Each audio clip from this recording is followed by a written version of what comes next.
sikap manusia yang tidak menyimpang dari aturan, yang dimana seseorang mempunyai sikap saling menghormati dan menghargai antar kelompok atau antar individu, baik itu dalam masyarakat ataupun dalam lingkup yang lain. Sikap ini dapat menghindari terjadinya diskriminasi, walaupun banyak terdapat kelompok atau golongan yang berbeda dalam suatu kelompok masyarakat. Sikap ini juga bisa saja terjadi karena adanya keinginan-keinginan untuk sedapat mungkin menghindarkan diri dari perselisihan yang dimana saling merugikan kedua belah pihak. Toleransi sudah dipaparkan dalam Al-Quran secara komprehensif. Di antaranya bagaimana Tuhan menjelaskan dalam surat Al-Kafirun dari ayat 1-6, asbabun nuzulnya adalah tentang awal permintaan kaum Quraisy terhadap Nabi Muhammad SAW bahwa untuk saling menghormati antar agama. Maka pemuka Quraisy meminta supaya Nabi menginstruksikan kepada penganut muslim untuk bergiliran penyembahan terhadap dua Tuhan. Hari ini menyembah Tuhan Nabi Muhammad SAW dan esok hari menyembah Tuhan kaum Quraisy. Ternyata dalam agama tidak boleh ada percampur adukan keyakinan. Lapangan toleransi hanya ada di wilayah muamalah. Lalu seperti apa sih toleransi dalam kehidupan sehari-hari? Pentingkah kita mengamalkan sikap toleransi ini terhadap antar sesama manusia? Apakah video ini merupakan salah satu cara kita bertoleransi? Robo lama belakangan ini menyita perhatian warga Sulawesi Utara. Kisah kakek 71 tahun ini sempat viral di media sosial setelah menghibahkan lahan miliknya ke pengurus gereja Masehi Injili Minahasa Selatan. Meski beragama Islam, kakek Robo dengan ikhlas memberikan sertifikat tanah seluas 800 meter persegi untuk dibangun sebuah gereja.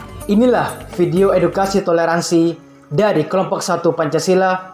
Saya Rofiqi. Saya Muhammad Reza Mubarok. Saya Siti Aisyah. Saya Bagas Wijaksana. Saya Reza Siti Khotijah. Saya Rahmadani Reza Nur Fadilah. Saya Maswado Nabela Effendi. Video edukasi toleransi kelompok 1.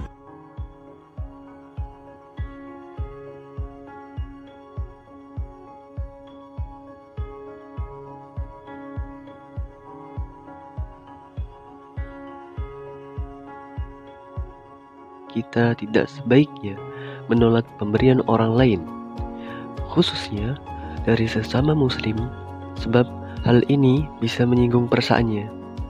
Apalagi sebagai orang mukmin, kita mempercayai bahwa semua rezeki berasal dari Allah Subhanahu wa Ta'ala.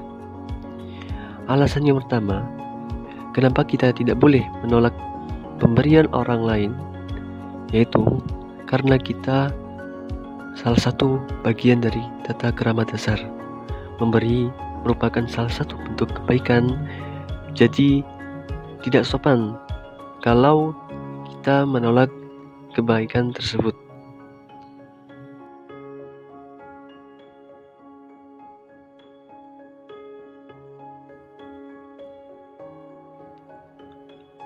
Teman-teman, ada yang tahu nggak? Apa sih arti antisosial? Iya betul. Sikap antisosial adalah sikap atau perilaku seseorang yang secara sadar atau tidak sadar dapat menyesuaikan diri dengan norma dan nilai sosial dalam masyarakat.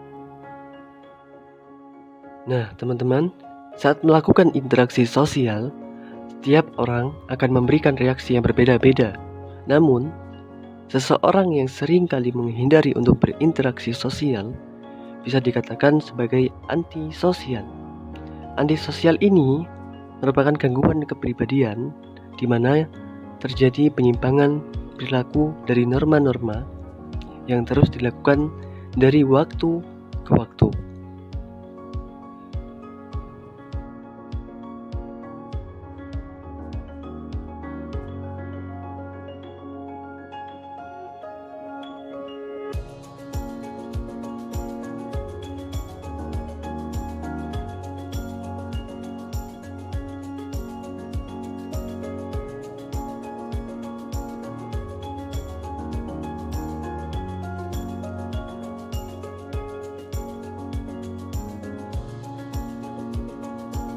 Dalam sebuah riwayah dari Anas bin Malik radhiyallahu anhu dikatakan bahwa pada bulan Ramadan para sahabat pernah berpergian bersama Rasulullah SAW, dan sebagian di antara mereka ada yang tetap menjalankan puasa dan sebagian lainnya tidak menjalankannya. Lantas bagaimana sikap orang yang berpuasa terhadap orang yang tidak berpuasa atau sebaliknya? Mereka saling menghargai satu sama lainnya. Yang berpuasa tidak mencela yang tidak berpuasa. Begitu pula yang tidak berpuasa juga tidak mencela yang berpuasa.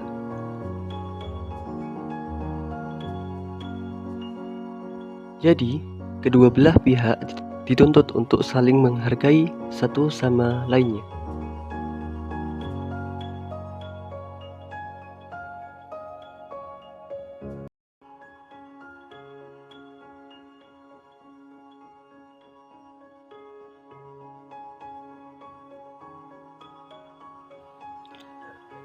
Setiap agama pasti ada ritual-ritual yang harus dikerjakan atau dilaksanakan seperti beribadah. Contohnya sholat.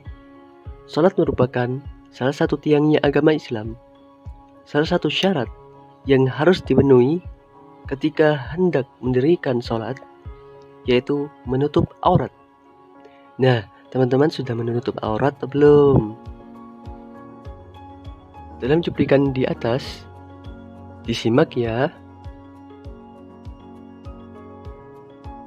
Kesimpulannya, perilaku yang dilakukan oleh seseorang tersebut merupakan contoh toleransi dalam hal membantu atau meringankan orang lain dalam menunaikan ibadah.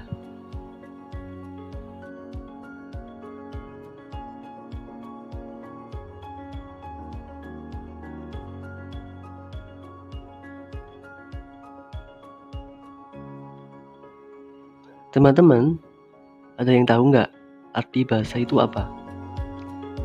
Iya betul, bahasa mempunyai fungsi-fungsi tertentu yang digunakan berdasarkan kebutuhan seseorang.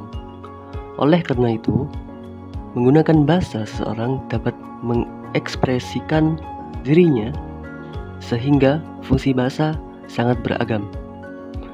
Bahasa juga diartikan sebagai sebuah simbol atau lambang bunyi yang berfungsi sebagai alat komunikasi antar individu.